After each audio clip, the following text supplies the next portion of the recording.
We're now going to hear from Paul Kearns, who's a senior planner in Dublin City Council and is the author of the book with Monty Rumi that Nikki referred to earlier, Redrawing the City, which was it's a tour de force of mapping, creative mapping.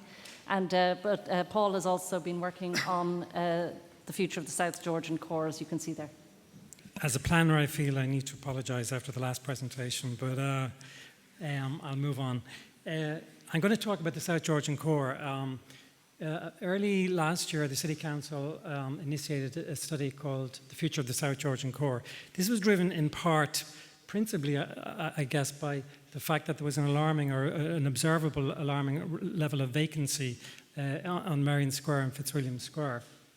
And I'm just going to give a brief overview of the study to date with particular reference to two issues that I think were very important in a lesson on a trip to Edinburgh. Before I go on, I just want to thank Donna Call from the Irish Georgian Society and Dr. Fionnuala O'Kane, who was both worked on our steering group. Just on the vacancy, our initial survey, which is quite some time ago, revealed up to about a fifth of properties on Merrion Square had substantial vacancy. Now, it's only out again this week, and that is actually halved. So it brings, I guess, the issue to the fore that this type of issue is in flux. And there is a danger, on the one hand, of, how shall I say, magnifying the short-term downturn. After all, this is the largest contraction in the economy in 50 years, in the last few years. There's also a danger of obscuring long-term risks that are hidden and that we don't see. Just in terms of rents, it's kind of an interesting issue. Rents per square metre in Merrion Square are the last time I asked, around 180 square metres €180 per square metre. They're higher than that in the North Inner City, in the Capel building, which is a modern office block. And they're up to 360 in fourth-generation offices in the Docklands. So this could be viewed as both an opportunity, but I would seriously view it as a challenge in terms of the ongoing sustainability of the rental market for offices in this area. We do know more than anecdotally that the medical people have long since gone to the likes of the M50, and the legal people have left to the Docklands. So there is a risk in terms of sustainability of the office market going forward. Where is the South Georgian core? We focus primarily on Merrion Square and Fitzwilliam Square. This is a very small area. Obviously, the South Georgian core arguably is a vastly bigger area than this, and the line on the map is inevitably somewhat artificial, but you have to put a line somewhere to start the study. You can see that St. Stephen's Green isn't included, but you don't win every argument. It does correspond, however, to what we planners or the City Council talk about our Z8 zoning, which is literally in the development plan defined as Georgian conservation areas. So that's the orange area on the map. Just a bit of number crunching. There's about 650 protected structures in that area, out of about 9,000 in the city as a whole. And about 80% of the land in that black line study area is actually zone Z8. And a third of all Z8 zoned land in the city is actually in that black line of that study area. The issues to be addressed were very broad and very diverse, perhaps a little ambitious, certainly daunting, conscious of the risk of, how shall I say, paralysis by analysis, or nothing can be done till everything is done. Early on, we amended our development contributions to exempt payment for a change of use. For the layperson, for protected structure, for the layperson, that effectively means if you're going from office to residential or vice versa in a protected structure, you no longer pay a contribution fee. That could have worked out, or did work out, at around 60,000 for an average Fitzwilliam Square property. So it's a substantial financial gain for those who wish perhaps to go into residential use if they bought an office property. We have consulted to date a wide variety of different groups, stakeholders, etc. Naturally, there's a divergence of opinion as to what the issues are and the solutions, even in how the area is perceived. But there was some considerable consensus on the various challenges. As I said earlier, the office market is in trouble, and it belies the kind of calm that you see in the area. One grandee of the estate agency said, there's a perfect storm between the design challenges of implementing disability access certificates, the ongoing management costs in relation to conservation of a building, and the restricted lending financial market that exists at the moment, which is providing a challenge. I mean, I spoke to a number of estate agents who advise people to stay clear of protected structures for a variety of reasons, and that's worrying. I mean, it's worrying for the city. There's also the issue of the vision thing. A lot of people were asking us, well, are critical to some degree, what's our vision? What's our vision for this area? How does our policies articulate or reflect the Georgian character of this area? And there seems to be a bit of a confusion, which I, to some degree, agree with. I'll just quickly go through. This is what we call our Z8 conservation zoned land. Then on top of that, we have our protected structures. And then on top of that, we have what we call our architectural conservation areas. And then on top of that, we have what we call conservation areas. The layperson doesn't understand this. Developers don't understand this. Potential purchasers don't understand this. And I'd argue that quite a lot of planners don't understand this. There was a consensus on the opportunities as well. Obviously, prices have massively reduced in the last few years.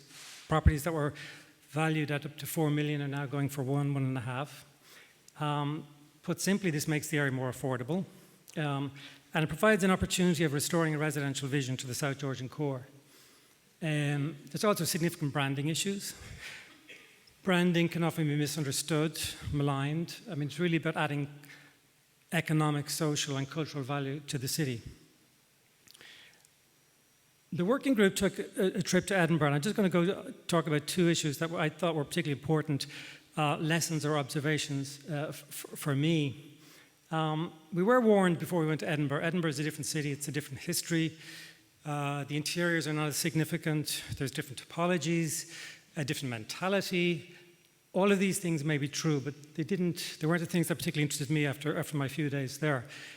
The first observation for me was that for the most part, the centre of the Georgian core of Edinburgh is a living city. What I mean by that is that people live there. The South Georgian core, as defined by our map, there's actually very few people today living there. This despite the fact that the zoning states there should be active residential streets and squares during the day and at night time. It's only really on culture night that you see that place alive in terms of activity in the evening. For the most part, especially at weekends and evening, it is very quiet. At the moment, the last calculation was about 7% of properties on Marion Fitzwilliam Square, Fitzwilliam Street, Man Street Upper were in residential use. Some are majestic, some are not. I mean, this is the heart of our South Georgian core. Many of the people we consulted, different stakeholders, as I said, different interest groups, were generally positive about restoring a residential vision to the South Georgian core. And to some degree it's happening. A few of the last sales, particularly on Fitzwilliam Square, are for single residential family use. But there's a grudging positivity in terms of residential. The houses are too big. Quite a few people said they're too small for the clients that might wish to live there. Nobody lives there, so the first person has to make the move. There's no gardens, there's no privacy, the views to the rear are compromised, traffic, the buses, too many stairs, etc. Some of these I find less convincing than others. If single-family occupancy has its detractors, subdivision certainly has its challenges. And the study to date has examined internally potential optimum subdivision. We are shortly going to advertise for Grade 1 Conservation Architect team to explore this subject in greater detail, to exhaust it if you like, robustly test it against disability access, conservation policy, etc.